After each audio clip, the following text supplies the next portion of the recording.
Issac Hardman, we've just seen a maintenance session. You've done some pad work, you've done some pretty strong strength and conditioning. There hasn't been a date set, but you want to fight with Michael Zerafa. Absolutely, that's the one I've been calling for, saying he was a super welterweight but was named the #1 middleweight on his Instagram bio, so I let him know if you want to be a middleweight, come fight a middleweight, and what he did, dogging it against Tim Tszyu. He's now been placed back in the middleweight division, so that's the fight I want. How important is this fight for yourself? And it's massive. Like, it's honestly, sport, it's more important for his career. You know, this is a do or die for him. Me, I'm 25, you know. If I have a heart attack in the fight or get struck by lightning, I don't know, and he somehow gets up and wins, I can come back, you know. People lose all the time, but this is a make or break it for Michael Zerafa. Me, I've got another friggin' 8 years in this sport. Him, like you said the other night, he's been in it for 15 years and he's only just scraping through, so it's do or die for him. Me, I'm going to break him anyway, and I'm going to catapult into the top 10 best middleweights in the world.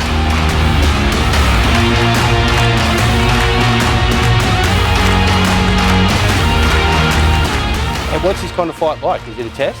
Yeah, absolutely. I'm not ignorant to his skills. Like, never have I overlooked anyone in my fight career, that be MMA as well. Like, I fought the best guys in the Australasia scene in MMA, and I'm doing whatever they want me to do in the boxing scene as well. Like, when you get, you know, complacent and overlook your opponent, that's when you come undone. So I honestly feel like he's underestimating me as not being like, I'm hungry, and I believe he knows that, and I'm motivated to prove everyone wrong, but I think he's ignorant to my boxing ability, for sure. And, you know, anyone that asks him about my boxing ability, it says it hurts his head, you know, to watch me. So you know, he says he's going to teach me a boxing lesson. We'll see come April who's going to teach who the boxing lesson.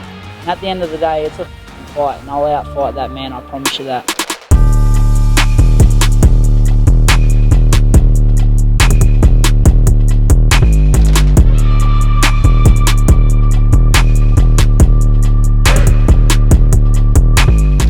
There's been a bit of back and forth for a while now. It's made it a bit personal. Does that make it more fun? Yeah, absolutely. Like I said, I wanted to get Stowe out in 5 rounds, otherwise he's going to shout everyone. I'm looking to keep this guy in there. If I'm seeing him wilt in round 4, 5, 6, I'll get off the gas just so I can punch his head in a little bit longer. I don't like him. I really, really don't. He's not about it like I'm about it. I promise you that. He says he might smack me in the mouth the second he lays eyes on me. We'll see about that, you know. I'm from a place, Caboolture, everyone knows what 4-5-10 is, so I'm about that, and I don't think he is.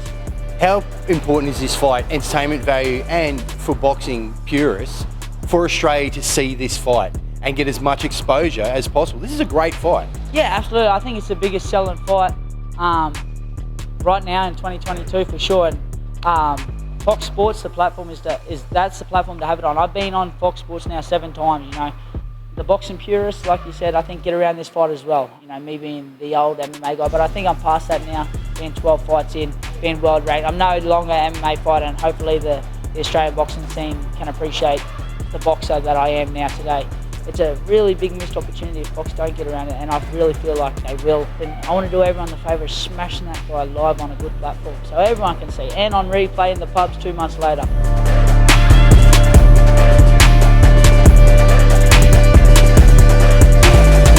Final messages for Michael Zerafa?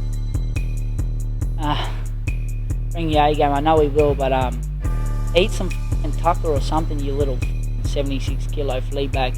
Put on some weight or something, because when I hit you, you're going to stay hit. Put you in hospital. He's only been punched by a puncher once, and that was Peter Quinlan. And you know what happened there? He ended up in a stretcher in hospital. You know, he's getting knocked out by welterweights. Wait until I fucking hit him.